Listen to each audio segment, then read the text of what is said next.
Good morning, everyone. We're going to get started here in a minute. We're going to give a little bit of time as folks are logging on here today as we get started. I'm going to give everyone a little breather here. We are very excited to get started. All right. I have 9:01. So good morning, everyone. Welcome to the WTS Northeast Regional Conference, Navigating the Northeast, Women at the Helm of Transportation and Innovation. Thank you to everyone hopping on and joining us today. I am Crystal Ann Deerdorf, owner and vice president of business development at Susquehanna Civil, based in central Pennsylvania. I currently serve as the chair of the Northeast Region Council, who's hosting this, along with my co-chair, Lori Chahoin, who is the vice chair. And she did a lot of work for this conference, pulling everything together. We're very excited to have exceeded our registration goal of well over 325 people. As we dive into week 3 of this 4-part educational series spanning each of the Fridays in February, today's theme is Resilient Connection, Bridges, Climate, and Shared Streets. We are thrilled to share this conference is being hosted in collaboration with the ITE Northeast District. This is a huge benefit to both our members and non-members attendees as we're able to offer free PDH sessions and credits for those interested. There'll be more information about that coming out afterwards. So big thank you to ITE for your support with this endeavor. So whether you're a longtime member or newly involved in WTS or joining for the first time, we're so glad you're here. WTS is built on connection, leadership, and lifting one another up. And this conference is a reflection of that community. So this is just wonderful to get started here. Next slide, Carrie. I'd like to give, oh, that was me. So next slide. There's a quick overview of the Northeast region. So you can see it spans 18 chapters now as the 6 councils of WTS of the regions. The Northeast has 18 chapters. So you can see that across here. And we all work together to strengthen the industry where everyone is connected and learning from each other. And that's part of what is happening today with this initiative and our conference. And it's great to see that WTS has grown. And in the Northeast, we have about 3,163 members, which is amazing because the overall membership is 10,000 for WTS. So that's a great growth that we've seen. And we love that we have our chapters in Canada with some being represented here today as well. So thank you to everyone, especially the council, Northeast Region Council members, where there's representatives from each chapter, and our conference committee who've been meeting almost weekly to get prepped and prepare for this. I want to give a special thank you to Carrie Fisher from NTM Engineering for coordinating today's sessions and for Abigail Meyer from the Delaware chapter for overseeing registration. So thank you to them. Next slide, as we talk about a few housekeeping items. All right. So a reminder here to please enter any questions that pop up if there's time in the Q&A. We will answer those questions during the Q&A time if allowed. We will not be monitoring the chat, but feel free to use the chat to say hello, connect. And we will answer questions from the Q&A as time permits. Also wanted to remind you that speaker bios have been included with the meeting invite. We want to allow as much time for each session for the content. So please check out the bios in the meeting invite. The PDH credits will, like I said, stay tuned. And if you're interested in the AICP credits, the link is on the screen. And we will also follow up with email after the conference is over. The sessions are being recorded and they will also be available on YouTube soon. So I did want to let everyone know that. Next slide.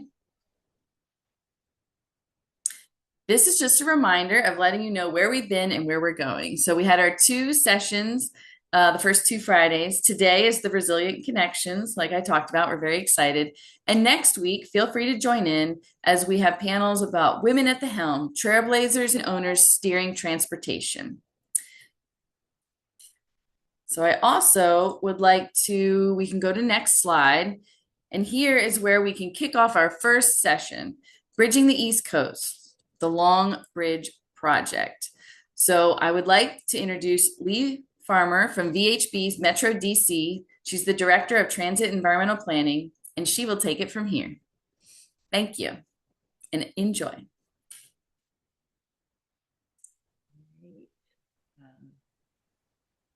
I'm switching over. Sorry.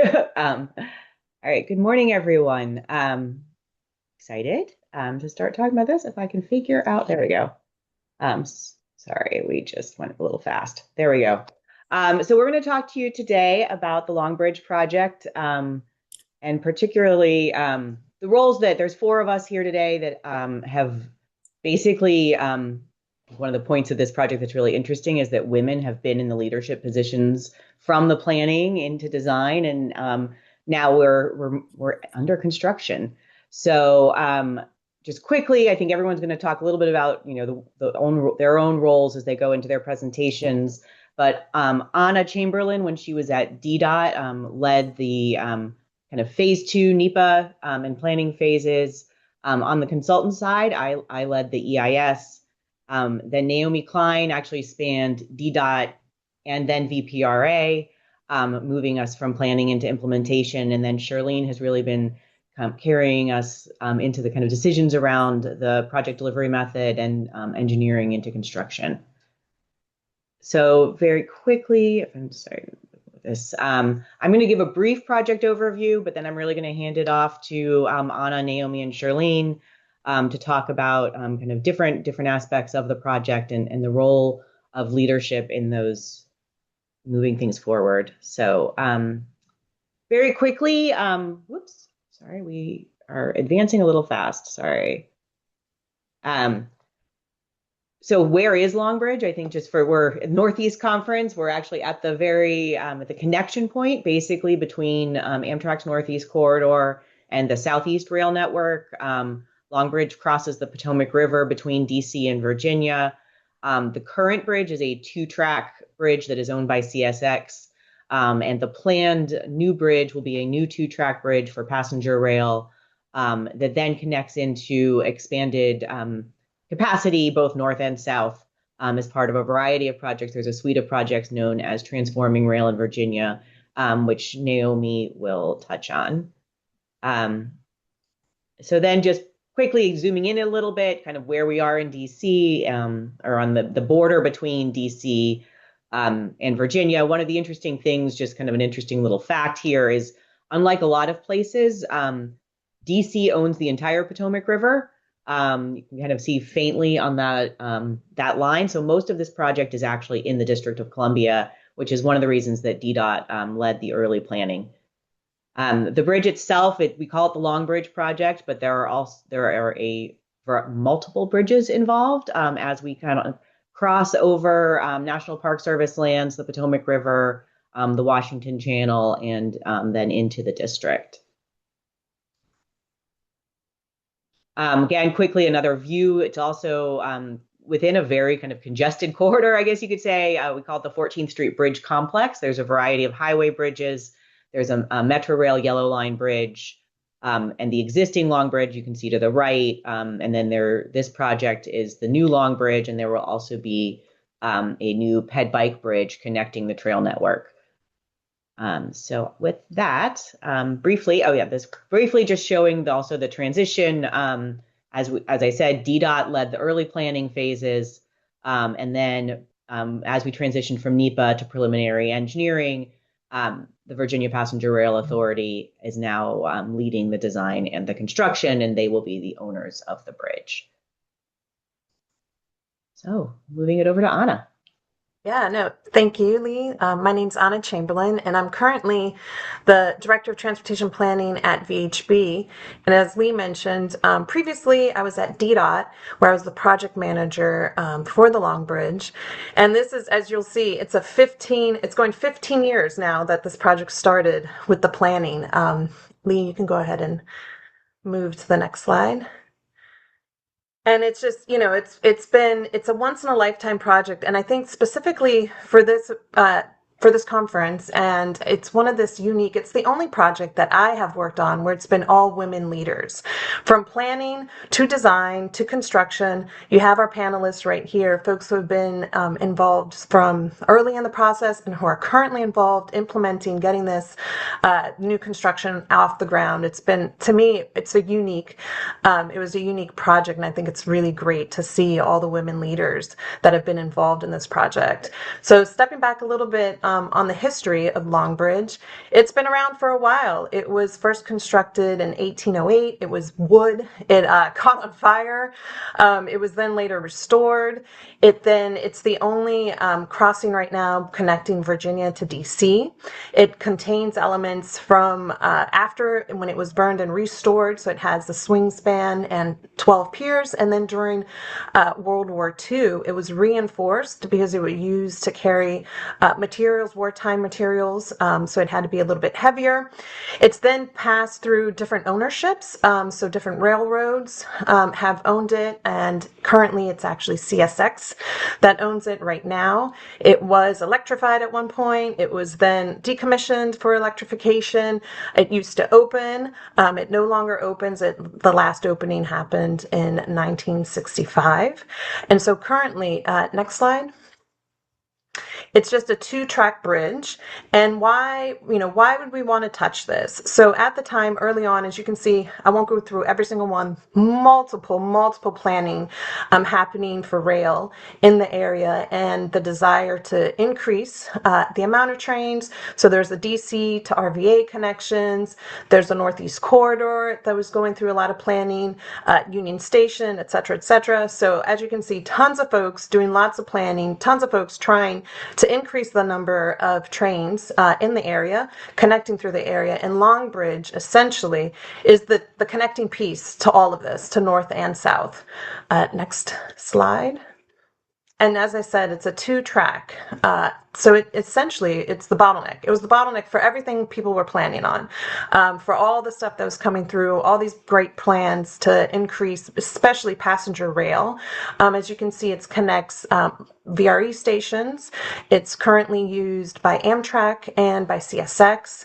Norfolk Southern has the rights to use it. They don't currently exercise that right now, but it's essentially the two tracks. If you're a passenger rail, or if you were the other rails, essentially you had to take turns going through it. And for some, for those who are familiar in the area, the Long Bridge also didn't look like it could last much longer, but we had sensed it through the planning phase.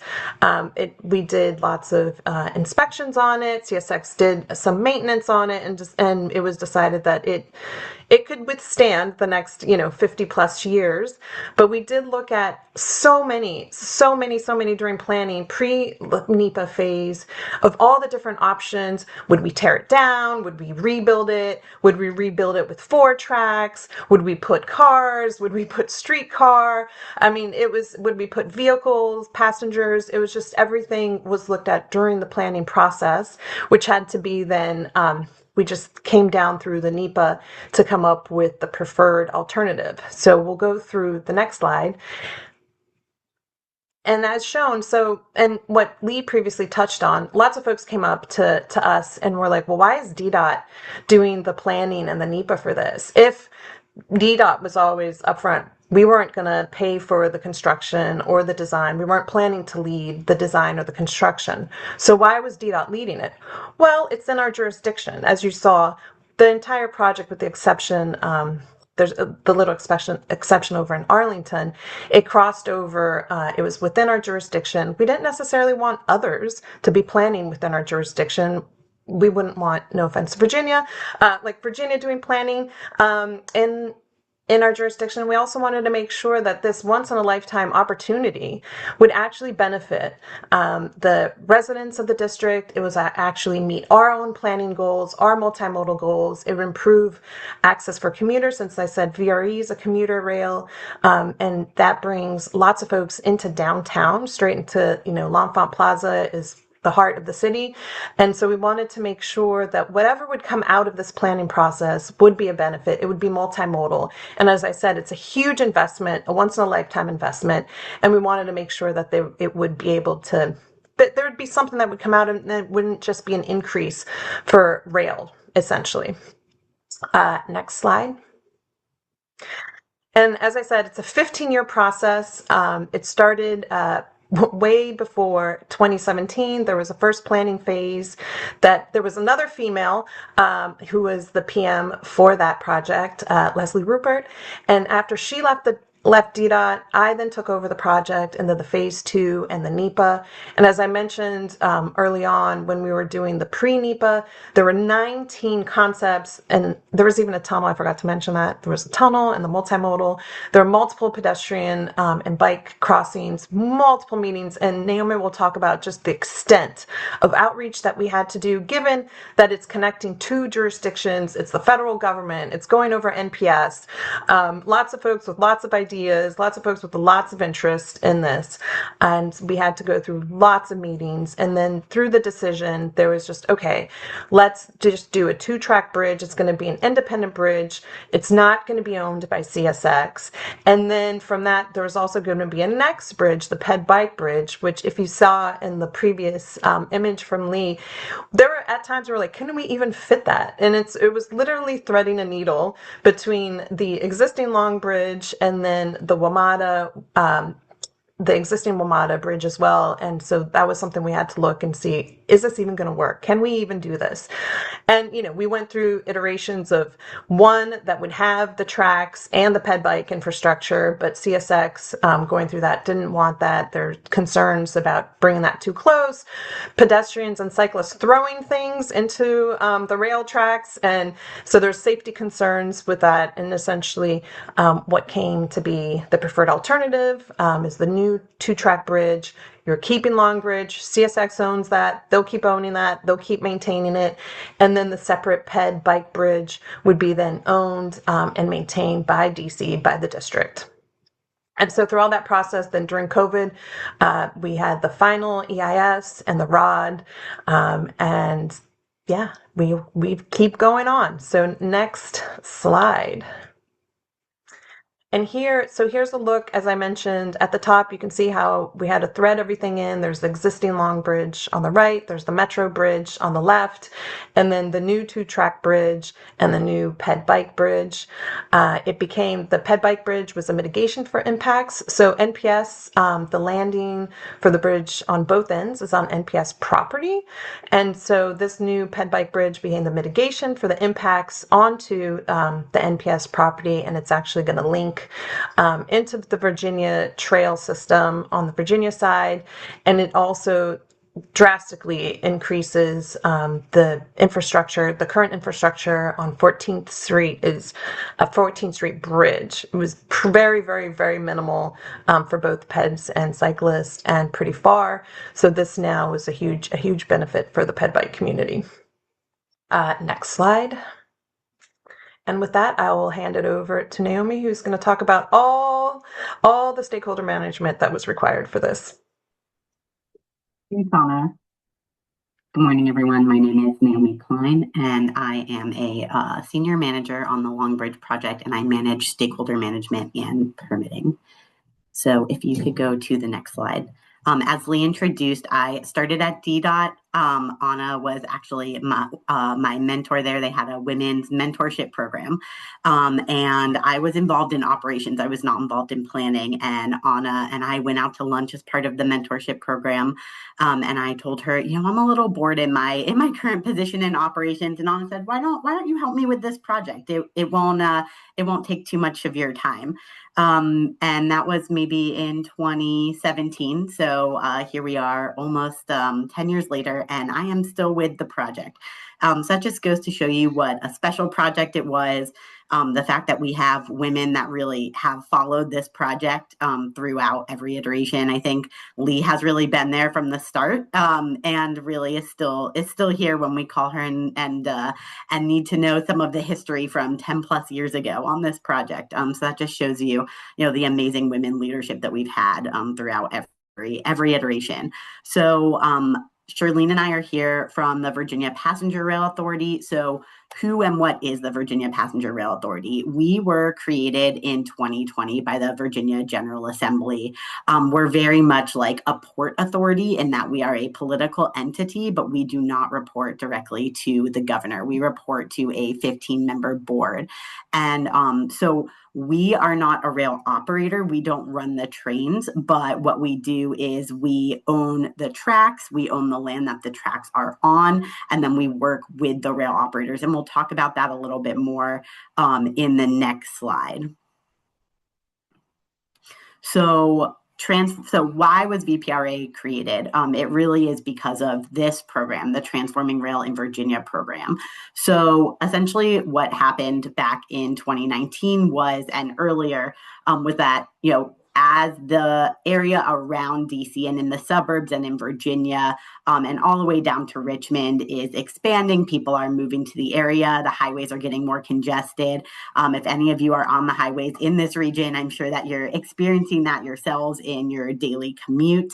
And so the administration at that time looked into what it would take to expand the highway versus expand the rail system. And what they found was expanding the rail system would be the most cost-effective thing that they could do. And so they decided to make a commitment to executing a huge package of projects, which you can see here on this map, Long Bridge project being one of them. Of course, in my point of view, it is the gem of the program, but I am biased.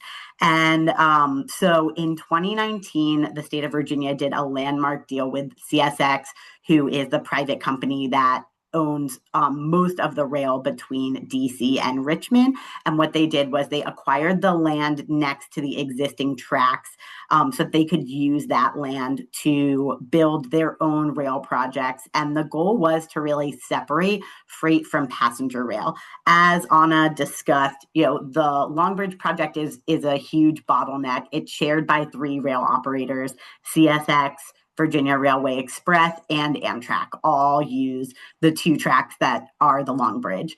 And so not just at the point of the Long Bridge, but everywhere between DC and Richmond, the goal is to expand the number of tracks and the capacity so that we can, whenever possible, separate freight from passenger rail and be able to run more trains. So that deal that we did with CSX unlocks new passenger rail service based on completing these projects, 2 new Amtrak trips and 3 new VRE round trips. That also includes VRE late night and weekend service, which has been a huge demand for decades, and then future capacity for even more trips. Next slide, please. So this just shows you how the Long Bridge project fits into Transforming Rail in Virginia, which I think we've talked about, so I'm going to try to be quick. But to the south of the Long Bridge project is another project that VPRA is executing, the Alexandria 4th Track project. The tracks in Alexandria, we currently have 3 tracks. That's going to be expanded to 4 tracks. The Long Bridge project will expand from 2 tracks to 4 tracks, and then VRE is completing a L'Enfant 4th track project along with their station upgrade that will also expand from 3 to 4 tracks. So you will end up with a 4-track corridor from Alexandria all the way to Union Station, and then up through the Northeast corridor from Union Station is a 4-track corridor. Next slide, please. So this just shows you some of our many, many stakeholders. We do like to say there are a lot of cooks in this kitchen. So we have 3 funding partners. That would be the state of Virginia, FRA, Amtrak, and then the District of Columbia is contributing money towards the bicycle pedestrian bridge. As I mentioned, we have 3 rail operators. This is also a project between 2 jurisdictions. DC and Virginia, so we have VDOT and DDOT, and then all the various permitting entities that come along with being in between two jurisdictions. We are also building a bridge over a federal navigation channel, so we have to involve the U.S. Coast Guard and the U.S. Army Corps of Engineers. And then not to mention, we are in a major historic corridor, a viewshed corridor, where you can see the Jefferson Monument from where the bridge is being built. So we have federal entities like the Commission of Fine Arts and the National Capital Planning Commission that have a say in the aesthetics of the bridge, all the way down to what is going to be the color of the paint, what is going to be the color of the bricks. So we have a lot of conversations about, bricks and stone and paint over the years. And then additionally, we have private property owners that are adjacent to the project that we are either acquiring the right of way from or are working with directly. So we can go to the next slide, please. So I'm not going to go through all of these meetings, but I think the point of this slide is just to say that when we have all of these stakeholders, the key thing that we can do is communicate early and often. So if you look at just some of the meetings on these slides, we have touch points with people weekly, bi-weekly, where we are constantly talking with all of our stakeholders to make sure that everybody who needs to be involved knows what's going on, has a say, is involved in what is most important for the project. Next slide, please.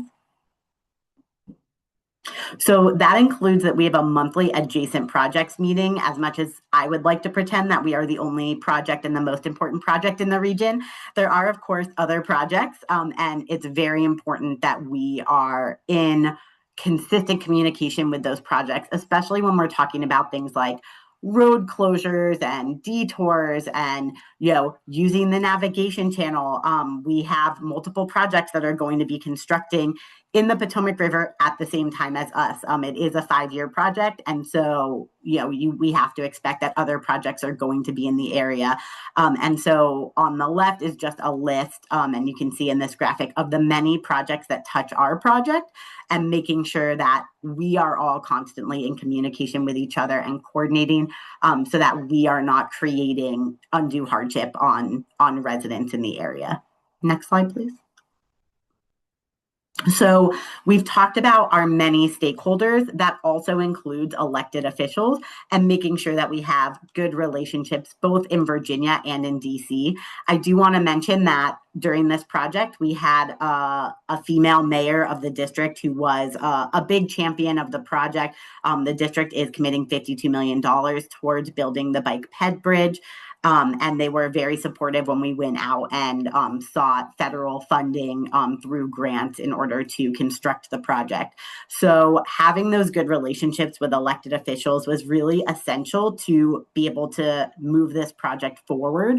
The first big piece of legislation that we were able to get that I think really enabled this project was the Long Bridge Act of 2020. That was gotten through Congress. And what that did was allow the National Park Service to give the state of Virginia and the District of Columbia the land that we would need to build the project. When you look at where the project is, it is almost entirely on NPS parkland. So it was critical that we would be able to get the land that we would need in order to construct the project. So that was a first piece of enabling legislation. Obviously, as we have continued on, we've advanced design, we're moving into construction.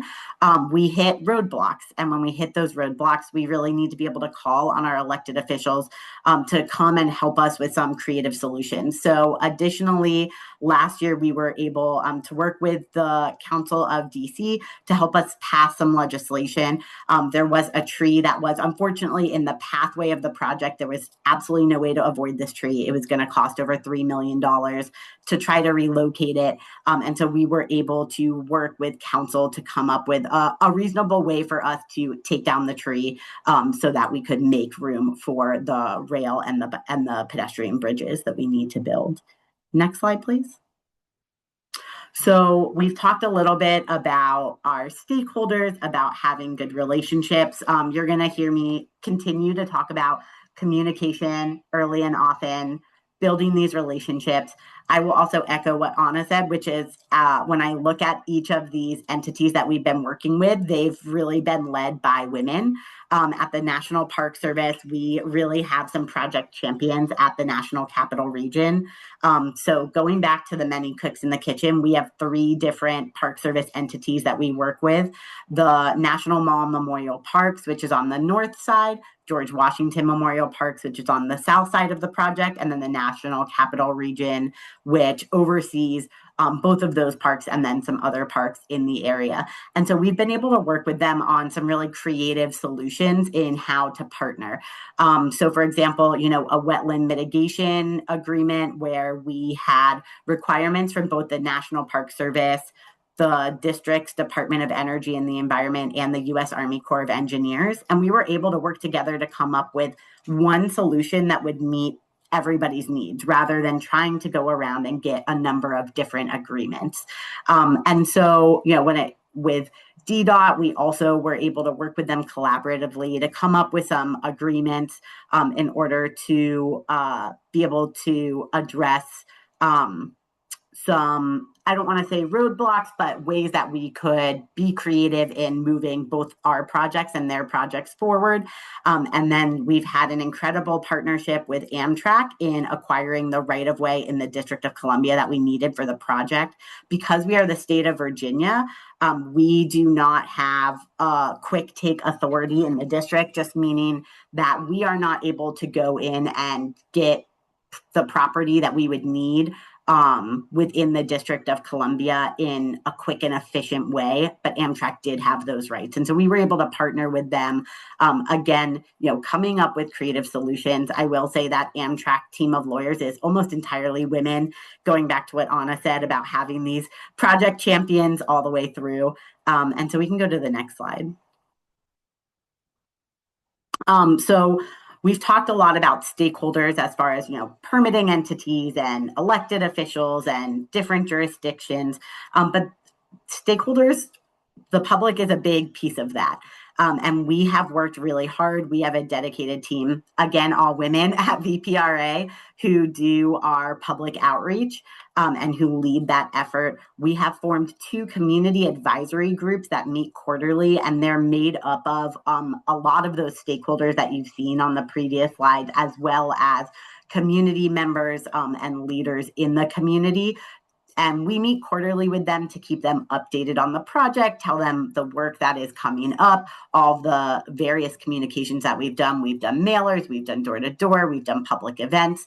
So as you can see in this list of efforts that we've made, we partner with VRE to table at stations and actually talk to the people who are riding the rail about the changes that are coming up, what they can expect as far as service changes, and really just getting their feedback on the project and how we can best communicate with the public.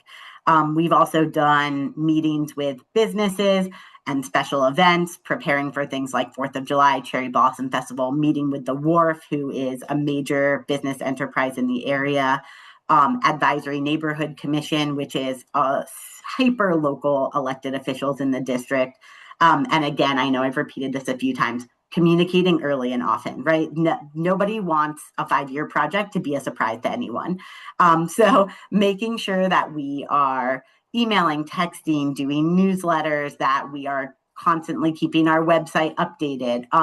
So many ways that we can communicate with the neighborhood and with the public. And I think that is the end of my slides. And now I am turning it over, I will say, to our fearless leader, Shirlene Cleveland, who is the project director at the Virginia Passenger Rail Authority. Hi, everyone.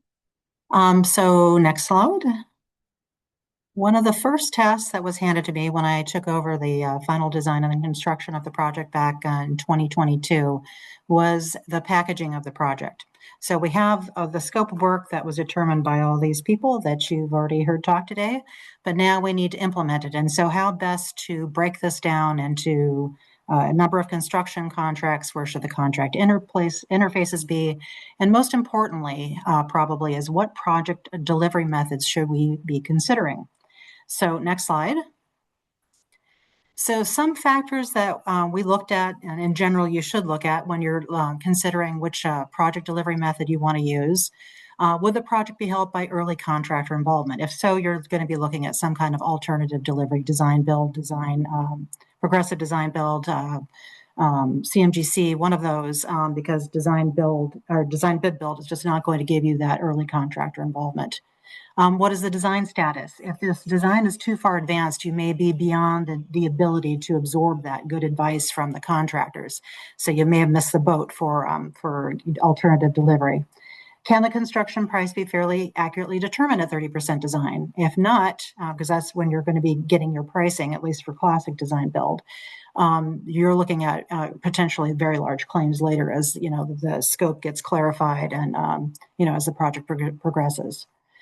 Does the project owner agency have experience with alternative project delivery? If not, you're going to have a very large learning curve within the agency, and that can cause its own problems down the line. How vital are utility relocations to keeping the project on schedule? As we all probably are aware, that can be a huge source of delay. And so for a project delivery method that typically moves very quickly, is that something that you're going to be able to absorb into that project? How substantial is the right-of-way acquisition effort, the number and severity for the project, and does the owner have quick take? So like Naomi was referring to, since we are in Virginia and we're building this project in the District of Columbia, we do not have the power of condemnation like, DDOT would or Amtrak ended up having. So we were able to get around that issue for this project because as a project partner, Amtrak stepped in and performed that function for us. But if not, that could have been a huge source of delay. And so yet another thing that we would need to, flag as a source of risk. Are third-party approvals needed? Absolutely. Here, as you saw through Naomi's chart, that we have tons and tons of stakeholders that do have approval of this project, another huge potential source of delay that we needed to take into account. And then what are the schedule, budget, environmental goals, and how flexible can those be? If those are very rigid, it may not be that alternative delivery is the way to go. And then how complex is the project? Generally speaking, the more complex the project, the more you're going to be able to benefit from alternative project delivery. Okay, so next slide. Have to say the major thing we're talking about here is risk. How to manage it, how to control it, how to mitigate it, who should bear it. And typically the answer to that question is the person who should bear the risk is the person who has the most control over it. So for things like, safety, design errors and emissions, things like that, that's going to be falling to the contractor. But other things are more likely going to fit with the owner. And part of getting a good price, getting a good contract is being able to get your arms around that risk, right? And recognizing when you can do that at 30% and when you're not likely able to do that. So some of the big risks that we had, I've bolded on this slide, unknown site conditions, definitely. All of East Potomac Park was built with fill from the Potomac River. We don't even, have a good idea what was put into that island. And so that was always a huge source of risk for us. Material price escalation. This project was put together back when we were having huge inflation, all around the world. And so we were very concerned about what that could mean for prices for us. Utility relocations. Yes, we have many, many of those in the project. Right-of-way acquisition, I already talked about. But then we also have the railroad risk that, we have to deal with on this project. The ability to be productive while we're working right next to a railroad, whether flagging resources, both from WMATA and CSX, are going to be there when we need them so that we can go to work. And then railroad forces availability. CSX is going to have to do work at the tie-ins to the active rail line. So are those forces going to be there when we need them so that we can keep the project on schedule? And then another one that is huge in the District of Columbia is noise and vibration constraints. We'll talk a little bit about more as we go on, but that is also a huge, huge issue in this project. Okay, so next slide. So just showing you illustrating some of the major, more major risks on the project. One of them for the South Package is that we are in the flight path for Reagan National Airport, which can limit the size of the cranes, the length of the piles that can be driven, may have led to pile splicing just because we couldn't extend up in the air as much as we'd like in order to be as productive as we'd like. So that had to be taken into account when we were packaging the South Package. Next slide. Obviously, huge source of risk is having to construct next to an active rail line. This rail line, the next closest one that, in theory could be used as an alternate is in Harper's Ferry, which is not realistic as a detour.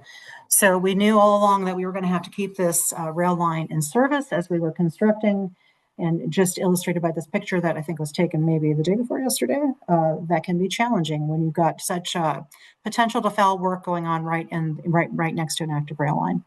Okay, so next slide. This just shows how very close we can get. This is up close to the Portal Salamander area, north of Main Avenue. So we have fouling work, which is work within 4 feet of a rail line or of a rail. And then we have potential to foul work, which was in 25 feet of the rail. And either one can cause us to have to stand down, which can greatly impact contractors' ability to be productive. Next slide. And so on top of those constraints with the railroad, next slide, I'm sorry, there's some animations in here. We also have the issue of just how very tight this area is, right? And so on the left-hand side, you can see what we're building in the Main Avenue area, Washington Channel, Washington Marina, Main Avenue, and then up through the Portals area by the Salamander Hotel and the 1331 apartment building. This all is the critical path for the project. So we will be working in this area for the entire length of the construction project.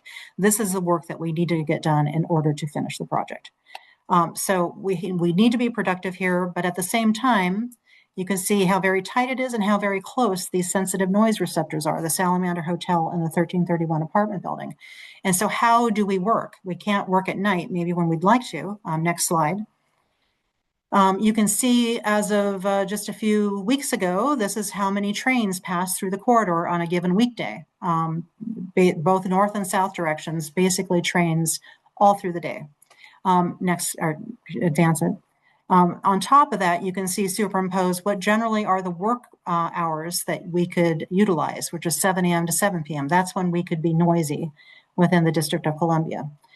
So in order to try and carve out some of that time when we could be noisy, but also have the least impact to the rail lines, if you could advance the slide, we had to look for a least bad time that we could carve out for our contractors to work and try to move those trains out of that work window.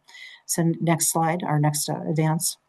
And so as of a few weeks ago, mid-January, you can see that we've made these schedule changes to move these trains outside of this work window so that the contractor can use this to be productive. Advance.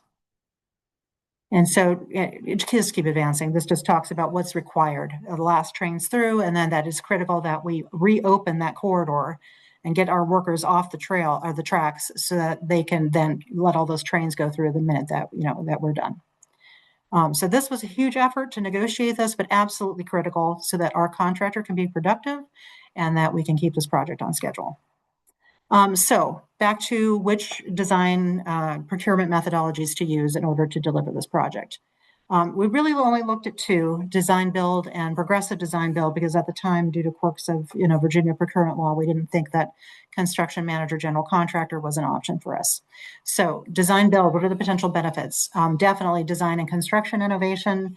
You've got the designer and the builder working on the same team. You can have overlapping phases of design and construction, very quick and very innovative. But it can expedite the schedule because the construction can start before the final design is complete. And they have an incentive to expedite schedule to save costs. And it's the least burden on agency staff during design and construction because our role is oversight versus actively doing the design ourselves, doing the construction ourselves. We basically handed that over to the design build team. And another benefit that isn't written here is that you also get good price competition for this project delivery method, which is not the case with some others. So almost as good as design bid build. Next slide. Some potential drawbacks, though, is long procurement, because it tends to be a phase where you go through alternative technical concepts. It can take many, many months to go through, the rest of the statement of qualifications and then the proposals and alternative technical concepts. All of that can take, a couple of years to get through that process. It goes very fast once you're done with that process, but it does take some time to get there. I'm just going to do the ones that I've highlighted here. These are generally for design build. These are ones that may be more concerned to us on this project. Scope must be known and defined at procurement, especially for the area where we were building around the rail line. That was maybe harder to do because it wasn't entirely clear to us when we advertised this project exactly how we were going to be able to get all that done. Third parties and or permits present cost and schedule risk. Definitely, as you've seen, we have so many third parties and permits needed to build this work that we were worried that what that would do to our schedule. Little opportunity to de-risk or allocate risk during procurement. We were very concerned, especially with the area, like I said, to the north, where we're working around the active railroad, that we would be able to accomplish all of that at 30% design. Lump sum pricing based on limited design is risky. That is most definitely true, and it's a big concern for the North package. And then little quality incentive due to lump sum. I think that's generally true for all design build. And then that also leads to potential for claims because, you know, as you get clarification about what's really needed to build the project, inevitably the contractor is going to want to be paid for that. Okay, next slide. So progressive design build. This, for those of you who aren't familiar, progressive design build is when you award the contract actually relatively quickly. It's only for phase one, though, where the contractor takes the design from 30% to 60%, but also has his ideas for how he would build the project. Once you get to that 30 or 60% design, the contractor submits a price. This is obviously without competition because now you only have that one contractor involved. But you have an independent cost estimator who comes in and basically evaluates that price to see if it makes sense, if it's fair. If so, then you can accept that price and then that contractor stays on in order to build the project all the way through construction.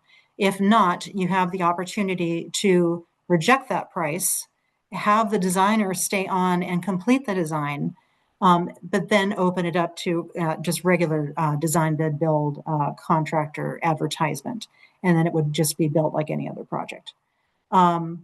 So that's a bit of a risk, but it does have these benefits if you need this in order to deliver a particular contract. So you definitely get the best qualified team versus low bid. Since price is a very small element of this selection, it's really more about looking at the experience and ability of the design build team. Since they're together as a team, you don't have the issue that you maybe would on CMGC where you're kind of forcing a contractor and a designer into a forced marriage. These people have picked each other, and so in theory, they would work together better as a team than maybe you would have in that other situation. They can provide constructability reviews to reduce errors in plans and quantities. That's definitely true. Even if they don't get all the way to building the project all the way to the end, you benefit from having that contractor involvement early on. It can optimize the construction schedule based on known constraints because you definitely have people who do this for a living every day, all day, looking at the project and understanding, from a real lived perspective, what the risks are. They can give you input on the staging of work. They can talk more openly about risk sharing, stuff that you would have to basically decide yourself. For a design build project at 30% design, now you can have a conversation about all of that, working towards 60% with the contractor who more than likely is going to be building the work. And that is hugely, hugely effective. Greater cost certainty, since the design is more progressed once you're getting to price discussions about construction, at least, you have greater certainty over what you're going to be experiencing. And it definitely works well for projects that involve technical or complex staging, which is what we had here. The scope is not fully defined or it could change. Third-party risk, which obviously we have here, and schedule or budget constraints, which is the case for most projects. So, okay, next slide. Potential drawbacks, though. It does require the owner input on design to benefit, but we have less control over the design. A huge negative is that you have to negotiate the construction price, which is a huge effort. When you do just a classic design build or design bid build, basically you're just given the price when you open the bids. In this case, you're actively negotiating it for months on end, which is a huge effort and not to be taken lightly when you decide to go down this path. Since you also have a single contractor negotiating the construction price with the independent cost estimator, that is limiting your competition. So you're almost inevitably going to end up with higher prices, and at least initially, than if you chose some other procurement methodology. Though realistically, you might make that up in claims later with, say, design build. But you definitely aren't getting the competition, the price competition that you would with other project delivery methods. The inability to negotiate the construction price adds time and may add a lot of time if you end up not getting to a successful conclusion with your contractor, and then you have to re-advertise the work, design bid build. And then one thing that we are experiencing now too is that the accelerated design schedule can move quickly, and sometimes too quickly for owners to keep up if we have to provide the right-of-way or permits or other kinds of approvals that the contractor is relying on that isn't always within our control to deliver in a timely fashion. Okay, so next slide. So back to the Long Bridge project. How do we apply all of this to our project? This shows you the interface between what ended up being the north and south packages. It became pretty clear that we were going to be having two packages, mostly due to access issues, because it's not so easy to get to this corridor other than at this interface at the DC shore of the Potomac River. The south package you can see at the bottom of the screen bounded by the white dashed line. That is the bridges over the river. And then the north package you can see off to the north shown in the yellow lettering, which is part of the new 2-track corridor, but then also encompasses the rebuilt 4-track corridor on top of the 2-track corridor that exists now, making that work far more complex. Okay, let's go to the next slide. So the road to executed contracts, this is how I spent most of 2022, was doing this contract packaging study to look at, how many packages we needed, what made sense, what they should be, and also look at this procurement methodology analysis also in April of 2022. Based on what we did or what we developed out of those analyses, we did do an RFI to industry in May of 2022 just to get their feedback. This is what we're looking at. What do you guys think? And then using that input, we decided to break it down into those packages that I just showed you. The North package, which was chosen to be progressive design build, and then the South package, which was classic design build. Next slide. And so this is just a nice visual that VHB put together for us, showing the breakdown between the packages, the purple for the South package, and then the yellow for the North package. And as I was discussing earlier, the critical path definitely runs through the North package. And so it was clear that we needed to get that one on the street as quickly as possible so that they could get that design underway. So we did get to notice to proceed on that contract in January of 2024. And then their first task is to rush to a 60% design package upon which they build their price. So we got the 60% design package in June of 2024, and by October of 2024, they had their initial binding construction price proposal. We had hoped it would only take 3 to 5 months to negotiate that. That actually ended up taking more like 9. There were many, many issues to work through, especially regarding this railroad risk.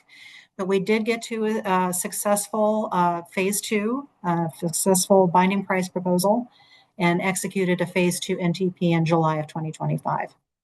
So they are now underway, full-blown construction, and we are hoping that they will be done by 2030.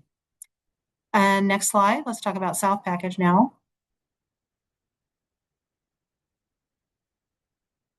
Oh, sorry, go back one. Okay, so there's the South package is shown in purple, and for that one we chose classic design build, just because the work was a little more straightforward with the bridges built offline over the river. And then we did get phase 1 NTP issued for that one in February of 2025. We're still in the scope validation design phase, final design phase. Not clear exactly when that's going to be done. We have been delayed a little bit with some of our work in the river due to all the cold, but hopefully that'll be done in a few months. We are expecting to be able to issue our phase 2 or construction NTP in early April. And then we are also expecting this contract to be complete in 2030. So next slide. So in the end, why did we pick each procurement methodology for each package. And for the North package, we did pick the progressive design build because it was a complex corridor with that work zone mostly shared by an active rail corridor that could not be detoured. We definitely needed early contractor involvement to help us even know what we needed to negotiate with the railroads regarding work windows, given their particular design means and methods. And then it also was determining assumptions for risk. We're challenging at 30% design. We really needed to work through all of that up to 60%, honestly, beyond, in order to get to a place where we felt good about pricing all of that risk. And then for South Package, again, far more straightforward. Work was mostly offline from the active rail line. The design was very straightforward.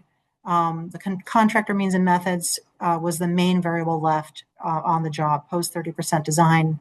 And then we did get that nice benefit of price competition for this work because we did it design build. Okay, next slide. And just to leave you here with some very exciting pictures for all of us that have been working on this project for so many years, this is the bulkhead build out on the Virginia shore where they're getting ready to drive test piles in the river. And it is just so thrilling to see the work out there in the field. And we can see the pathway to 2030 and opening up this new bridge to a new rail service. So with that, I think that is my last slide. And I think we have 12 seconds. So I guess. 12 seconds. That was a lot. Thank you so much, Charlene and Naomi and Anna. I think there's one question in the chat if we have time to answer it, because I think the point about procurement methods, Charlene, if CMAR had been an option, would you have liked to have had that option? Yes. VHB was the designer. We were thrilled with their work. We just really didn't think we could even consider it at the time. So yeah. And I think it would have worked out well with the designer that we ended up with, or the contractor we ended up with North Package too. So I definitely recommend it. We are using it for our Franconia project further south. So it's not like we don't do it anymore, or we don't do it now. We just couldn't. Right. But at the time, the interpretation of Virginia procurement law was that it wasn't an option, right? Yeah. All right. I think that's it for us. We've got minus 46 seconds according to the timer. So.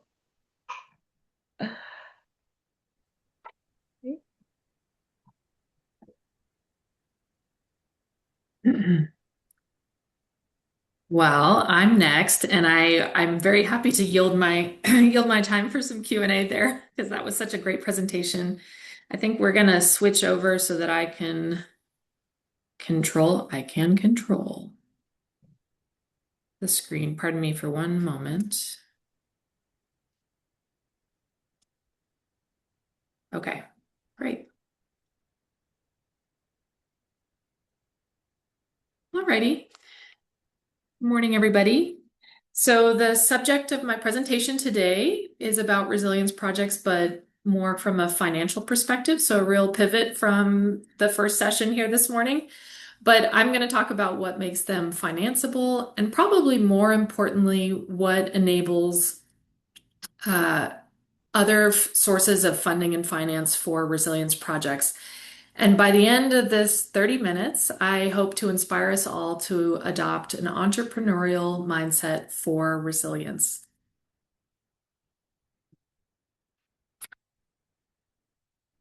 Sorry, my screen is frozen.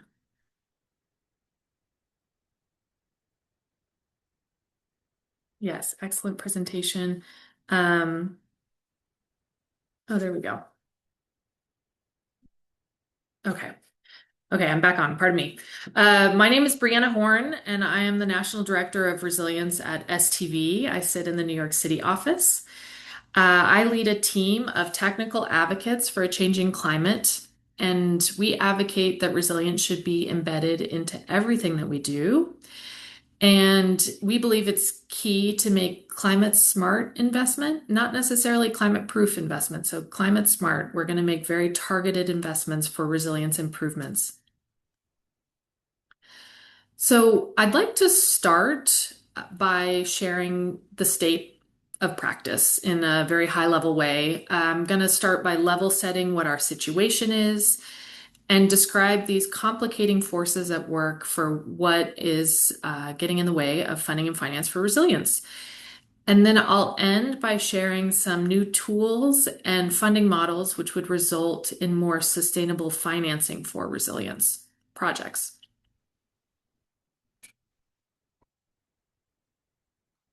So to understand the funding and finance context, you need to consider this as an urgent issue and really put into focus the indirect and direct consequences to the communities that we serve.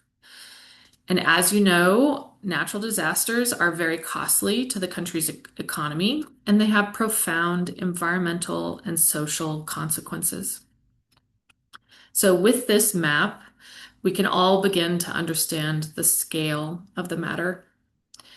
Here you see that in 2024, there were $27 billion climate disasters in the US, which was 3 times as many as the average annual in the past 44 years. In 2025, we then had, for example, the wildfires in California, which really changed the profile of the types of disasters that were over $1 billion. And we can appreciate that as these extreme weather events are increasing or at least changing in their intensity, frequency, and behavior, these environmental risks continue to be more costly. I like to think of it as there is inflation to inaction.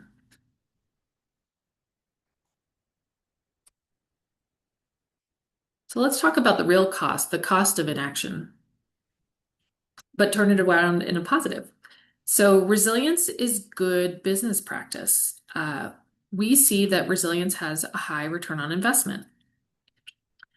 What I find interesting is that there's an uptick in the examination of return on investment for resilience improvements, projects, and programs across all sectors.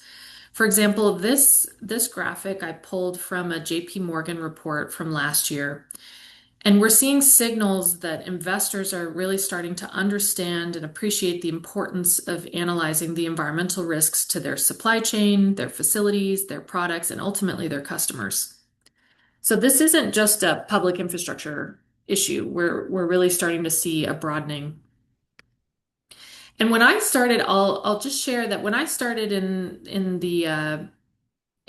resilience about 10 years ago, at the time, the World Bank had put out for every dollar spent in resilience, $4 saved in recovery. Then it was for every dollar spent in resilience, $6 saved in recovery. Then in 2025, the US Chamber of Commerce came up with, for every dollar spent in resilience, $13 saved in recovery because they were widening the lens on the consequences of disruption. And then interestingly, actually in this year, Allstate Insurance and the US Chamber of Commerce also looked at return on investment, but across different hazards. So they saw for every dollar spent in resilience, $30 saved in recovery. So there's both change or deviations or differences in return on investment across sectors, whether or not you're in water, agriculture, transportation, but also across hazards. It's profoundly, for example, cost beneficial to make improvements to mitigate tornado risk. Just kind of an interesting way to look at it. But before I really get ahead of myself, I'd like to add an extra layer to the initial situation. And perhaps also just discuss why it might be a little bit harder to kind of advance resilience in particular.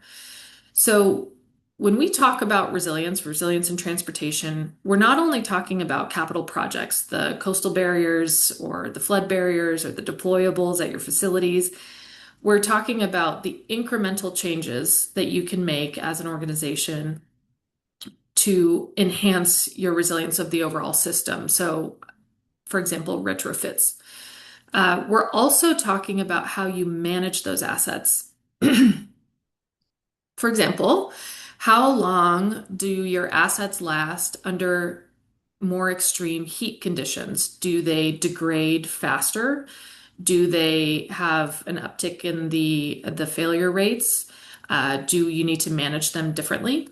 So Another way to just kind of caricature this is resilience is really a journey. It's not a destination. It's very broad. And there's many levers to pull to enhance resilience. You have operational resilience, physical resilience, the governance of the organization to be able to respond and recover quickly after a disaster, the linkages and intersection of resilience with emergency management, and how where you can't make physical interventions or you don't have um, there are limitations or constraints that don't allow you to make those physical interventions.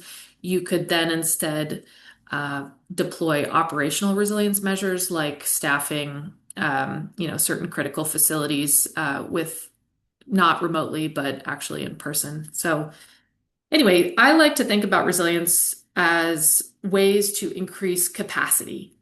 So we have here in this figure, there's really three different concepts of capacity building: absorptive capacity, adaptive capacity, and restorative capacity.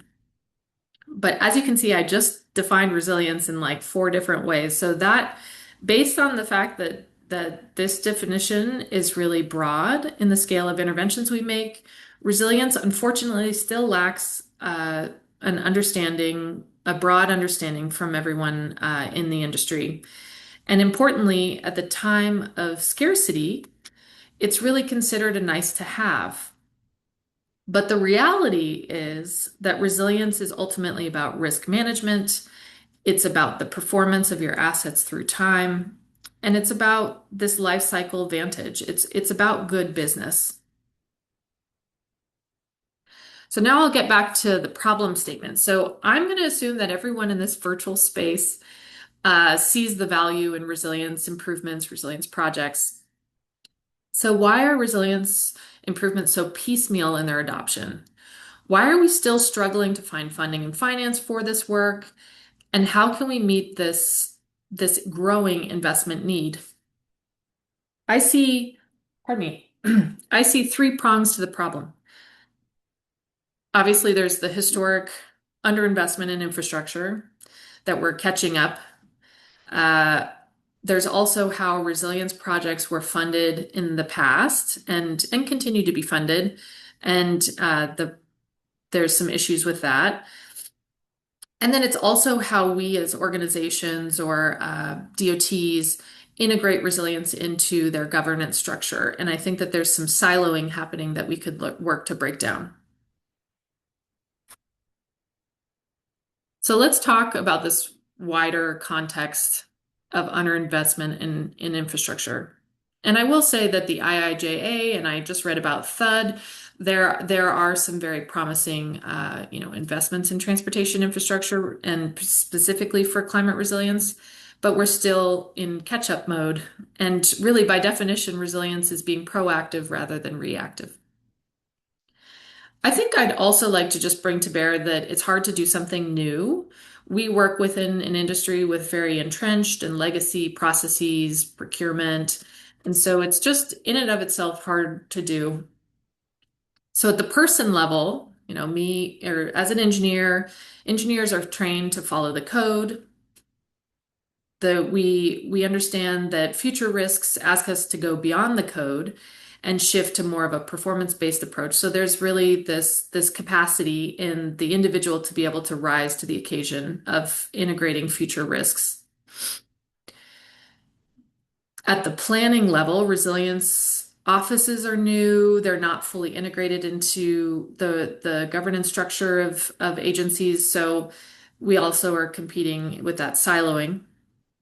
And then at the engineering level, resilience investments typically do carry higher upfront costs, but where you see that return on investment is over a life cycle. So life cycle approach is always more difficult, always less politically tangible. So these are things that are really kind of getting in the way. And in the grand scheme of things, there are broader policy and economic forces, for example, as we've experienced with shifts in federal priorities away from really putting the focus on climate resilience, and then also market forces like a widening insurance protection gap. So here you can see a list of grants compiled by the US DoD on resilience project funding. Many of these are federal discretionary grants. Many of these for resilience are from FEMA, things like, or programs like HMA or FMA, programs out of HUD. These programs range from energy infrastructure to water management, and they're managed by different agencies, FEMA, EPA, NOAA, USDA, for example. So I'm certainly not advocating here to leave grant money on the table for these projects, but instead we're advocating to diversify and create more sustainable funding and financing models at this local level. And this is because grants, if you see the red takeaways here in the bottom of the screen, grants are competitive. It's not, it's not a sure thing that you'll win a discretionary grant. It's not reliable. You can't really depend on it. And it's subject to political will, as we've experienced in the last year. And then what I alluded to earlier, another complicating force, obviously, is how resilience is integrated into our workflow. So resilience holds this idea, or people perceive resilience as not essential sometimes, and that misconception can inhibit funding. And rather than embedding resilience across all of the public decision making, some agencies have treated it as a standalone initiative, separate from the core functions of resilience planning and management. This might be realized in climate champions like a chief resilience officer, a planning and policy lead for climate, being tasked to finding the resources themselves for the resilience projects in their organization, and oftentimes kind of sitting on the side, potentially not with the decision-making authority or the purse strings to move the needle. So this makes it very challenging.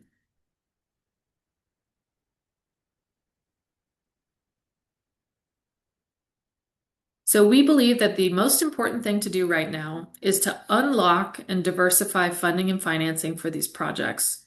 And to do this, we need to tackle the people problem. We need to work to break down the silos between engineers and finance people and insurance people, and bring these new funding models into focus earlier in project development. Here are some ideas how. So I'd like to credit the International Coalition for Sustainable Infrastructure for this graphic. They put out a task force report in 2025 that was all about scaling up resilience finance, and really identified this interstitial space between climate risk reduction and financial planning. And I'll tell you, I'm a resilience practitioner. I'm not a finance person, but this challenge really asks us to be bold and confident and walk into spaces and rooms that we might feel otherwise uncomfortable, to really bridge that gap, because that cross-sector knowledge and sharing is really what's going to scale up these ideas. So I'll draw your attention to their suggestions about how we break down silos. They talk about standardization and methodology. So the way that we do climate risk assessments, making that very standard practice. They talk about this cross-sector knowledge exchange, creating a common vernacular, working within what we call a SEAM space. And then, of course, the training, the education, the improving of technical capacity.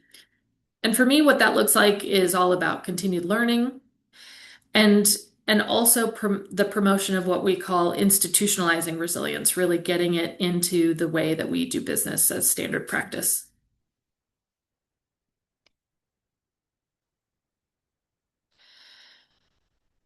Now I'm gonna let this slide kind of sink in for a minute. There's a lot here, but really what I'm trying to convey here is that we really need to look at the potential partnerships that we can make that will walk us towards more sustainable funding and financing. So first, step one is really broadening the lens of who can be brought to the table. Who is suffering from these climate disruptions? And of course, like the first thing you think of is, okay, the DOT is suffering because if there's a hurricane, they're gonna have losses or damages.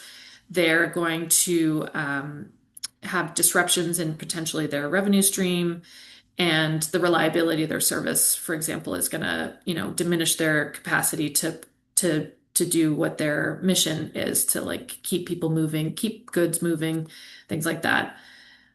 But if you look beyond that, what we really should be talking about is what the customer, or like what the person on the roadway, how they're impacted, how their hazard, or how they suffer from disruption.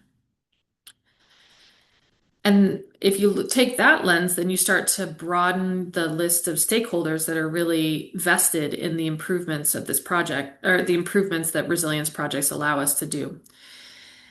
And then another thing you can do is really flip the script and think about who's benefiting from resilience projects? Who has an economic interest in getting this work done?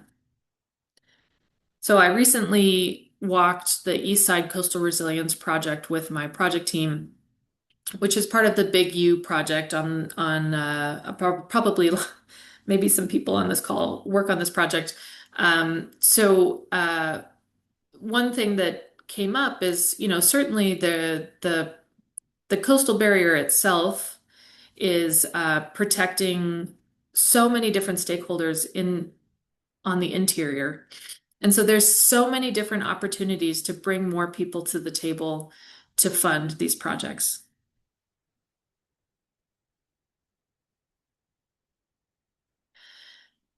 And then another way to enable this concept and really like diversify and unlock funding and financing is really having our climate risk assessments speak to the financial folks. How we're doing that here at STV is we're building a tool that ultimately connects those KPIs, those outputs of the climate risk assessment, to what the financiers need.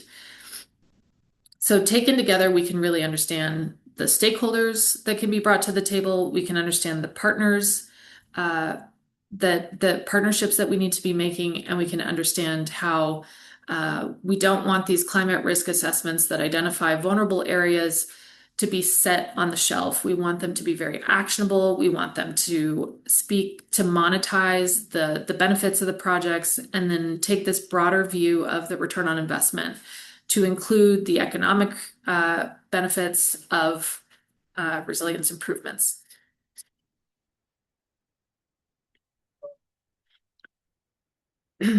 So I'd like to I'd like to also just share, 3 examples of the types of partnerships that I was talking about, the types of broadening the stakeholders. So one you could think of could be municipalities that are accessing federal remediation grants that de-risk early development phases, so that private actors are more incentivized to make resilience improvements. Or another really wonderful partnership could be regional partnerships that can secure cheaper borrowing through joint powers authority, or councils of governments that levered the strongest credit ratings for the group. So I'll end here by saying there's no one size, and no one size fits all for these opportunities to diversify and unlock the resilience investments, and that the unique context is important. We need to better capture the value that these projects are bringing. We need to be more proactive and holistic. We need to de-silo these resilience champions within our organizations, and we'll drive this work through partnerships. So I think with that, I have plenty of time for questions. And I'm also happy to yield some of my time to the next.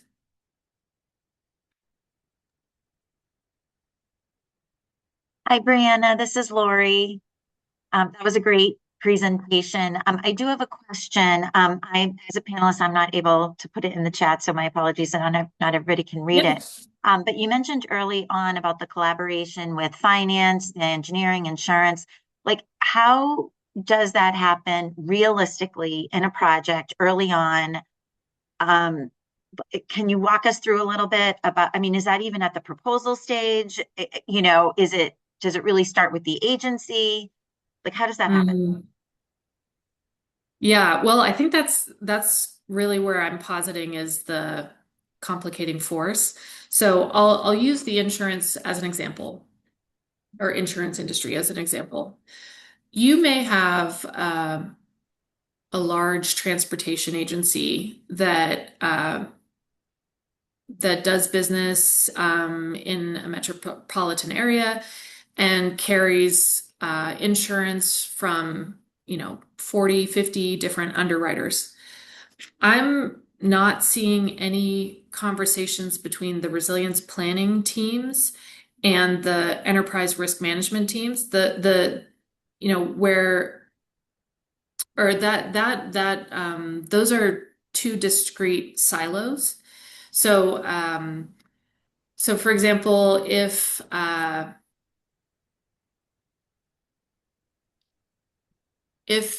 an agency decides to put in a capital, say they have a really robust resilience improvements program, are they reaping the benefits of the premiums or retention on an insurance going down because of those investments? Conceptually, that would make sense. You put in, flood barriers, your trains can run more reliably and on time, your risk is reduced. Are you seeing that, that savings in your insurance? But the reality is that, the insurance companies aren't necessarily incentivized to drop their premiums. But what if instead we give the clients or the agencies the talking points or enable them to be able to better negotiate down their premiums, to say, I feel confident that my risk reduction measures, my resilience improvements will protect me from an extreme rain event up to a certain amount. And therefore I can tell my insurance broker to, every year they go in front of the underwriters and negotiate down what their terms are. I can say, I feel confident that I can insure up to a certain amount and drive the competitiveness of the different makeup of their insurance companies. So I would imagine that there's no real time that it's best that it happens, except to say that it's iterative and across, it kind of depends on where a client might be in their journey, as far as like what resilience improvements have been put in and how much negotiating power you might have. But yeah, I think that's an opportunity really where we can focus and de-silo. I would love, as a resilience person, to get in front of the underwriters and talk about how confident I am that certain risks have been mitigated. And therefore, in some cases like California and Florida, prevent the retreat of the insurance companies. And then in other cases, work on behalf of the client to negotiate down those insurance terms. Mm-hmm. I hope that makes sense. Yeah. It does, yes, and it's involved. Yeah, I mean, Yeah. but yeah. Are there any other questions for Brianna? Okay. All righty, so I think we can move on to the next session. And they might appreciate having a few extra minutes because we have a big panel for a 30-minute session. So thank you so much, Brianna, for your time. Now we have upcoming Sharing the Path, navigating safety with an increase in micro mobility device. Carrie Fisher, if you can help me on who the moderator is for this session. Yeah, absolutely. So we have Perry joining us here. Let me spotlight all of the presenters. Okay, great. Here we go. Hi, Perry. Hi. And here is the intro slide for their session. And I believe we're going to stop sharing now so we can see all of the panelists. Great. Ready to kick it off, Perry. Thank you so much. Thank you. Just checking that we have all of our panelists here. Looks like we might be missing one, but we can go ahead and get started because yeah, we have lots to discuss. And as just mentioned, it's just a quick 30-minute panel, but excited to be joined here by Kim Bradley and Lillian Worth, who have various expertise in the field and are going to be sharing a little bit about their work and how they've been able to kind of speak with community members and have experienced a lot about e-micromobility device usage on shared use paths in their communities. So I'll kick it off kind of both to them and ask kind of what are the primary concerns that you hear from your constituents about e-micromobility on shared use paths? And we can go ahead and start with Lillian. Thanks, Perry. Hi, everyone. Lillian Worth from the City of Somerville. We have a shared use path that runs through our city. It connects to City of Cambridge and onwards to the Minuteman and further west. So we do have a lot of users, and we hear a lot from folks who are using this path, especially since we recently opened an extension a couple of years ago that kind of goes alongside the Green Line extension. So really our primary concerns that we hear from folks kind of fall into two main categories, kind of issues at the crossings with the roads, but then also issues with sharing the path amongst all the different users. And sometimes, folks really, do focus on the micromobility, scooters and e-bikes. And the kind of probably the number one issue people talk about is high speeds.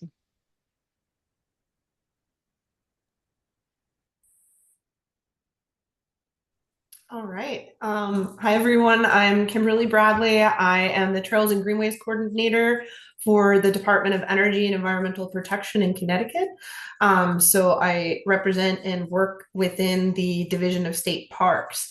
In particular, what we're seeing with the surge of e-bike use and the adjustment in these uses, one question we're often receiving from constituents is an understanding of where these can be utilized.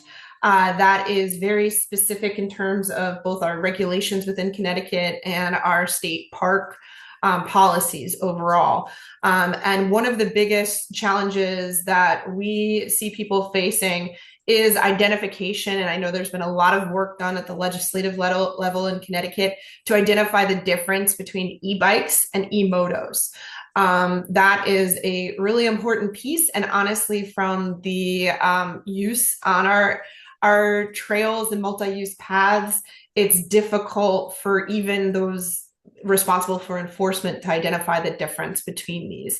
So that is a key concern. And the other piece of this is perceived conflicts versus actual conflicts. So there's often in any shared use situation, there's often a concern about the perceived impact that we're seeing. So we are seeing a lot of concerns in speed, on the etiquette, the use in these areas.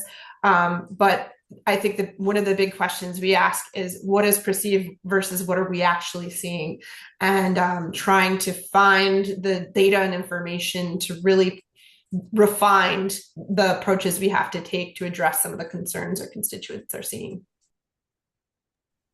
And I guess to that, Kim, curious if there has been field work that you all have done to kind of verify and kind of use that data to kind of come back to the public and say, this is actually what we've seen. So I will say, I think we're at the kind of onset of working towards that within Connecticut. I think it's definitely a need that we're facing and seeing. I know one of our key partners is Watch for Me CT, which is the collaboration between DOT, our Connecticut Department of Transportation, and Connecticut Children's Hospital.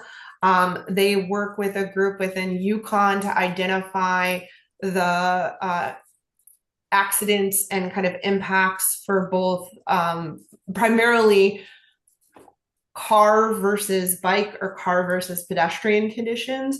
So the question is, how do we get that data for multi-use paths and try to ensure that that information is getting to us? We also have some great approaches we take in evaluating the use on trails, but that tends to be at a much higher level, just looking at the use totals versus looking at differentiation between modes of transportation. So whether it's a bicycle or a pedestrian, nonetheless, stepping up into the e-bike realm. So I think we have a ways to go from the data collection perspective.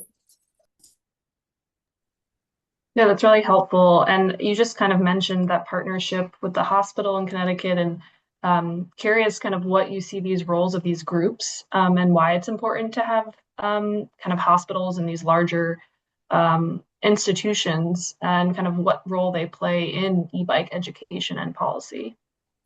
So I will say, I think when it comes down to it, one of the biggest concerns we have is safety. And when it comes to safety, we need to be working with our healthcare systems and organizations to truly understand the impacts that we're seeing from evolution of transportation approaches such as e-bikes. I find right now we have a work group that's really being spearheaded by the group I was noting, Watch from ECT. That organization, that group was actually developed because of a rise that was observed in impacts to pedestrians and bicycles over the years. So their goal is primarily to have public outreach and education across the board.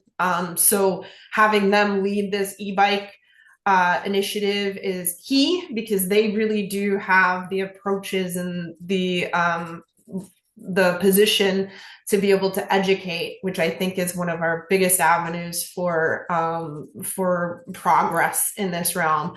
And what I find is that the kind of data support and evaluation has been spearheaded by this group. So it's just kind of a excellent next step for really bringing together the systems that we're working within. So understanding the accident rates, and then bringing that back to our strategies that we can use for adapting to these new modes of transportation. And that feeds kind of really well into you, Lillian, about kind of the work that you're all doing in Somerville. And also curious to hear more about some of those top safety and design concerns from community members, as well as any partnerships as well that the city of Somerville has been exploring. Yeah, that actually kind of ties in nicely with what Kim was mentioning about the data collection piece. So something that the city of Somerville has been working on is a community path safety project. So the goals of that project were really to, number one, understand how people were using the path and what were their safety concerns, and also where along the path are they having these safety concerns. And then also figuring out what kind of design interventions we might use to kind of help encourage safer behavior and safer outcomes. And as part of that, we did a huge kind of community outreach effort. We did, online surveys. We did a lot of in-person outreach, public meetings, and we collected about, 1,500 different kind of people's comments on safety. So we were really able to see a lot and learn a lot from that. And that's kind of how we understood that, most people, if they were having issues, it really centered on either kind of crossing the path or kind of sharing the path. But something that we found kind of interesting also was that generally speaking, people were reasonably happy with the path and only had moderate or, low concerns. So we had these sort of small pockets of people, maybe around 15, 16% who had no concerns at all, and about the same number, 15, 16% of people who had a lot of concerns. But everybody else was sort of generally happy with some sort of minor kind of quibbles. And when we went and looked at the types of data that we had about safety in terms of crashes and injuries, we found that, very, very few crashes whatsoever, and they were generally around crossings with cars. Though we also know that a lot of times people have, smaller collisions that may not result in reporting this crash, so we may not learn about them. So another piece of our outreach was understanding, have you been in a collision? Have you been injured? And again, we got very few indications that there were injuries. So I think the general sense is that people are, the path is crowded, but it's generally safe, but people have more discomfort around sharing. So we want to make sure that when we're suggesting design interventions, we're responding to that, but also acknowledging that we really want people to feel comfortable, even if it's still generally safe. And in terms of partnerships, one thing that my team in the mobility division has focused on is more design interventions, but we're also interested in figuring out, how can we collaborate and find opportunities for education? And that's something we haven't really done too much with, but I think it's something we'll probably look to do in the future. And are there any kind of design interventions that you can share, kind of a sneak peek into that? Yeah, I mean, that's a great question. So we tried to sort of think of things from, the very basic, less design and more inform, pavement marking signs. And then, we suggested things that may be more radical, I suppose, like, chicanes or barriers or bollards, things that design, to design for people to sort of slow down while they navigate them. And we wanted to kind of take the temperature of the community. And most people were generally supportive of the very low impact things such as signage and things that really were geared towards, encouraging culture change and encouraging behavior change. But there was some amount of support for things like, bollards strategically spaced at the, conflict points, or things like tactile pavements that might have people, slow down around crossings. Or on our path, we also have a couple of entrances to MBTA Green Line stations, which introduces another point of conflict. So we're trying to sort of thread that needle of proposing things that will be acceptable to the community and that won't cause, more conflict, but still, would encourage slower speeds. And I think kind of hand in hand, this is something that folks have been thinking about, is the kind of the concept of enforcement and what that looks like. And curious for both Lillian and Kim, what that has looked like for both of you, and kind of what role enforcement plays in this. So speaking to that, enforcement is a challenge overall, I will say, within our state parks. It is just having the amount of, in our state park properties, it would be required that our conservation enforcement officers would have to take the role of that. So not only are they limited in terms of staffing, but the capacity to even be in locations and enforce the rules and laws associated with this. Another challenge is the actual laws associated with it.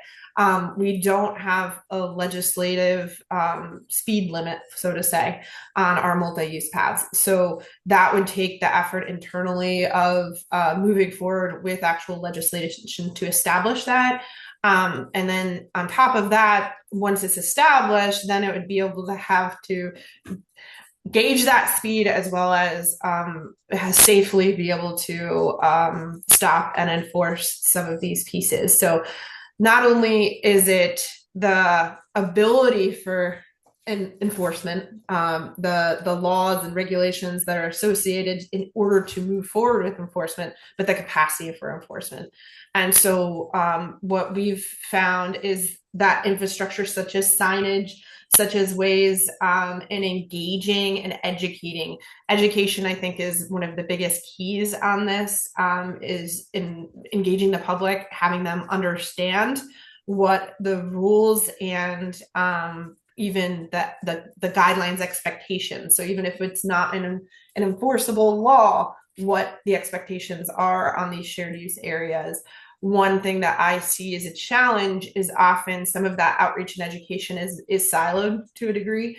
It's looking at specific user groups, which sometimes tends to increase that perceived conflict. So I think that if we could head in a direction where we're working with groups such as a Trail Alliance or some of these advocacy organizations that are focused on the trail themselves versus each of the separate user groups, that it can have that kind of cross-pollination and the understanding that we're all out there enjoying these areas, whether it be for recreation or active transportation. And I would say anyone who rides a bike, I am a cyclist, identifies as a cyclist, so I am also a pedestrian. And so just having a common understanding and appreciation for those that are utilizing this, softening people's kind of approaches. Some interesting approaches we've seen in state parks. I love it. It's a concept from out west is be kind, say hi. Just encourage people to talk to one another. Can actually slow down and have some of the approaches in a less conflicting manner. So rather than forcing rules on individuals, getting them to appreciate the resource and the asset itself. Thanks, Kim. That really resonates with me as well in our outreach for our community path safety project.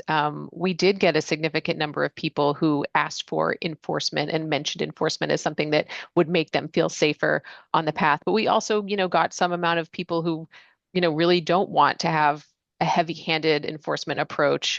So we kind of have these two competing priorities. In terms of what we do currently, there really, I don't think are a lot of resources for having or desire for constant active enforcement on the path. We do occasionally have spot enforcement by our partners at the police department for more serious issues such as motorized more mopeds and motorcycles on the path. But that's probably the only thing currently where we would actively have the ability to enforce. We don't have a speed limit either. And then we also, struggle with the same issues of how to discern a permitted e-bike on the path with something that's more like a motorcycle. So that can also be challenging.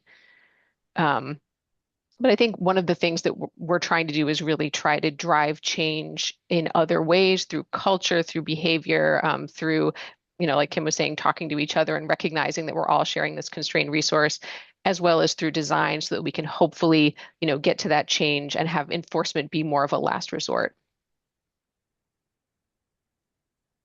Yeah, I kind of like that theme of let's all be neighborly and I think that there's it's a nice like camaraderie when you see people on, if you're a biker and you see someone else biking, and I think that understanding that we're all trying to enjoy a resource. So I like that be kind, say hi, Kim, that mentioned.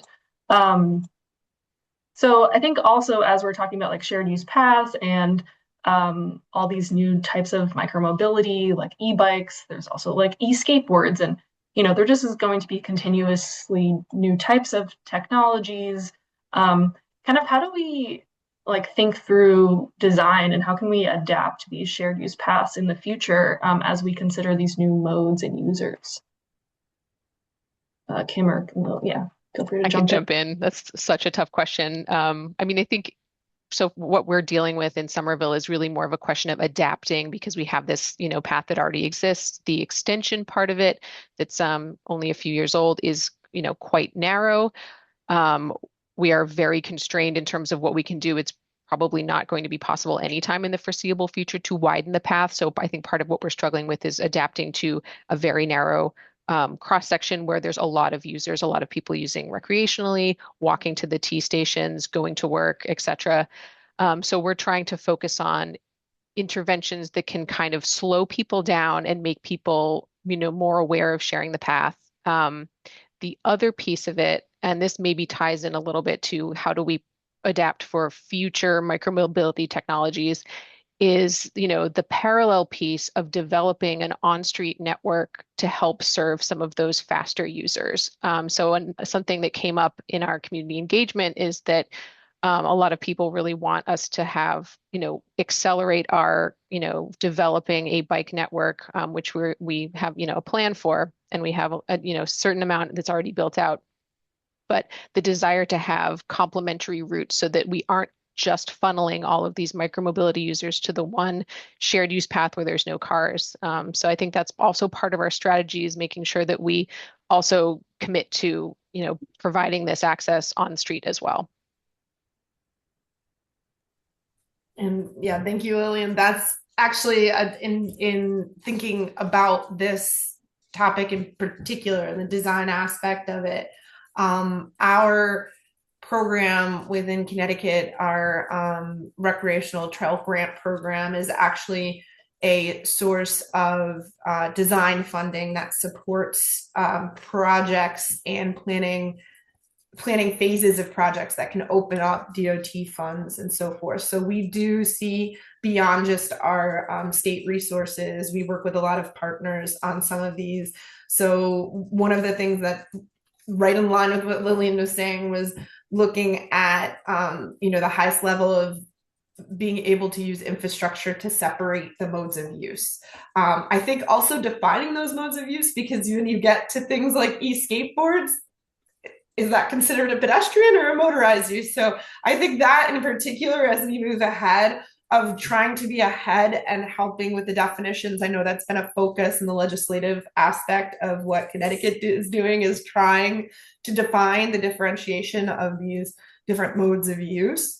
But ideally, if we're more in an urban setting, if we're able to have, an on-street bike lane for faster users and pedestrian accessible next to it, that would be ideal. What we see in a lot of our trail systems within DEP is we actually have more soft surface. It's a stone dust surfacing instead of a paved area.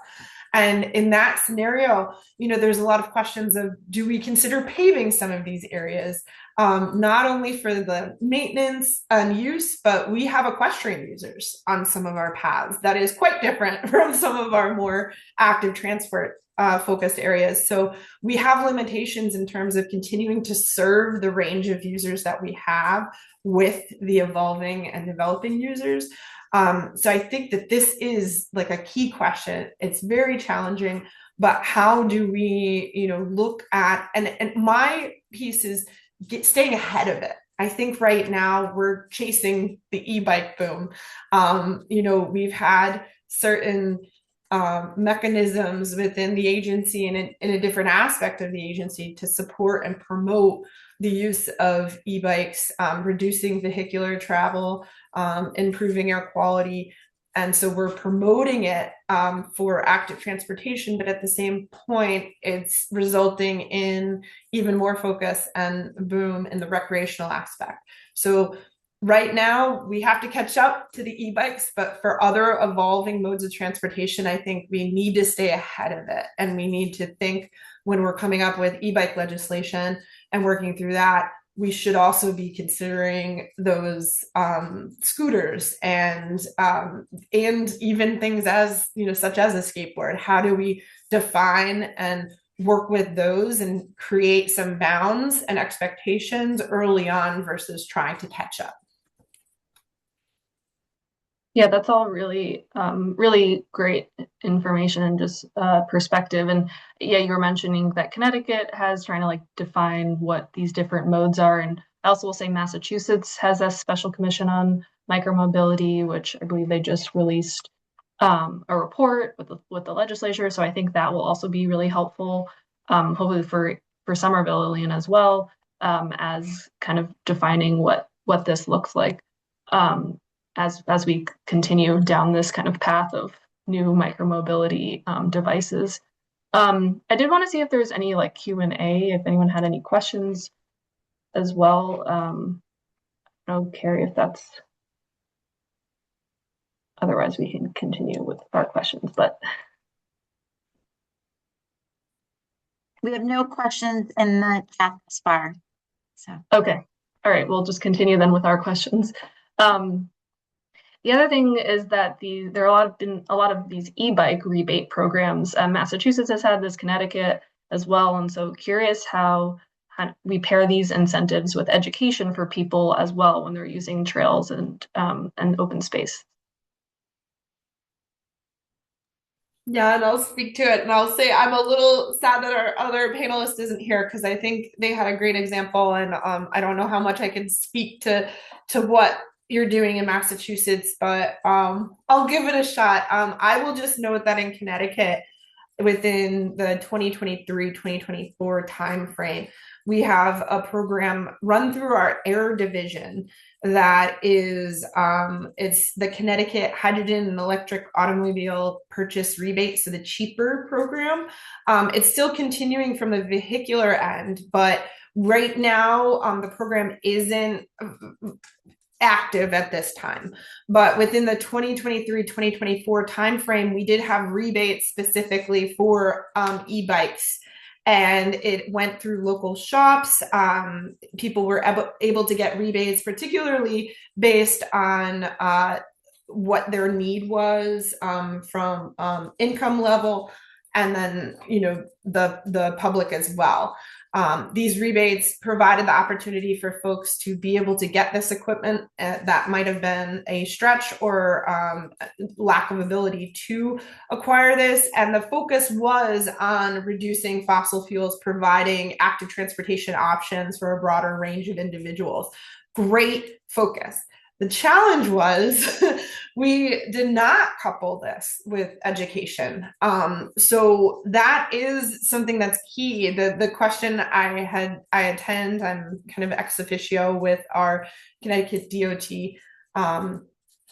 Bike and Pedestrian Advisory Board, as well as our Greenways Council. And there's continued, every council meeting we have, there's continued concerns and kind of discussion of e-bikes. And we did not partner this program. So in Massachusetts, I understand that there is a much more focus in terms of coupling this rebate program, which was in a different part of the agency, with a direct education program. So those that were receiving the rebates were either offered or required to have an education program that introduced them to some of the guidelines, regulations. I think that this is key. If we're going to promote the use, we also have to provide the understanding and expectations for that use. So that's something, if this rebate program continues in Connecticut, I definitely will be outspoken in terms of ensuring that we're working with groups like our Watch for Me CT to be able to make sure and provide that input early on. If we're going to promote the use through incentives, then we have to be able to couple that with education. Thanks, Kim. I don't know that I have too much to add. As a municipality, we don't have our own sort of internal, education programming, but we do try to, connect people to those resources. But I suspect that as micromobility grows, we may have to take a more active role in this and ensuring that we're, having a robust education component.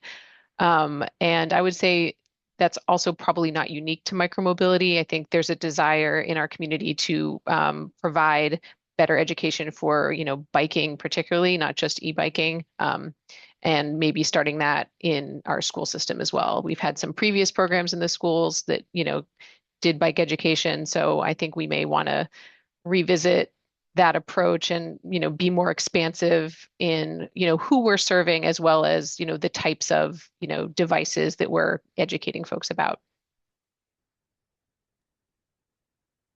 Yeah, that's all. I think that's really helpful. Like, education just really is at the kind of center of this. And I think the other thing thinking about as we were chatting was kind of riders, like young riders, and how, a lot of times this is kind of e-bikes can kind of be a freeing thing for young folks, people who don't have a driver's license, but that also are not really full, like their developmental capabilities are not fully there. And so sometimes their reaction time is slower. And I think that is something that has come up in a lot of different contexts, and kind of curious about that as well. Like, how do we help younger riders understand the rules of the road? And should there be more of these education programs for youth that are focused on e-bikes specifically?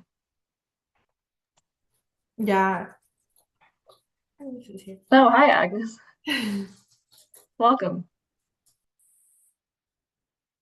You're muted, but I'll let Kim go ahead, or I think you were. Yeah, I was just going to talk about within Connecticut, Bike Walk Connecticut has a phenomenal fourth grade cycling program, and I would love to see that expanded to a broader range of schools. What they do is they actually go into the fourth grade gym classrooms and have a fleet of bikes so that everyone has the ability to kind of have a bike that works with them.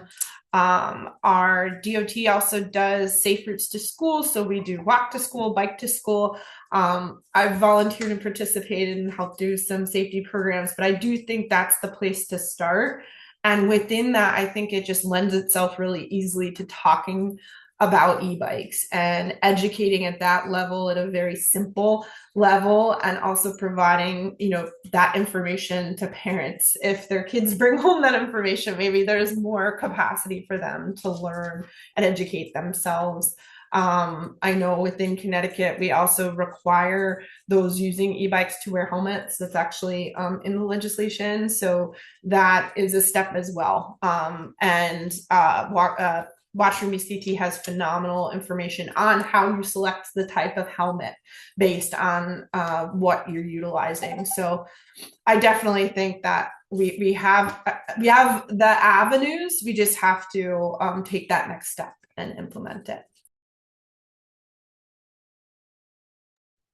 Well, looks like we're at time. I want to thank, looks like we also lost Agnes, but I want to thank Lillian and Kim both for this great discussion, and really appreciate you all kind of bringing your perspectives from both two different states, and kind of hopefully folks on here were able to kind of learn more about e-bikes and shared use paths and how they can bring it back to their own community. So thank you. Yes, wonderful. Thank you, everyone. We appreciate all of our panelists today and your time and insights. And we just really appreciate everyone coming together and joining us today to listen and learn. And we hope you can join us next week for Women at the Helm, Trailblazers and Owners Steering Transportation. So please feel free to tune in for the next topic next Friday. As we close, we hope you've experienced great connections, learning from leadership, and the spirit that defines WTS of coming together to learn and connect. And if WTS is new to you, please reach out to any WTS leadership in your chapter, anyone around that you know, to get more involved, to learn more about the organization. We'd love to have more people join and learn about WTS. So we appreciate everyone again. I hope you have a great Friday and enjoy the rest of your day and a nice weekend. Thank you, everyone.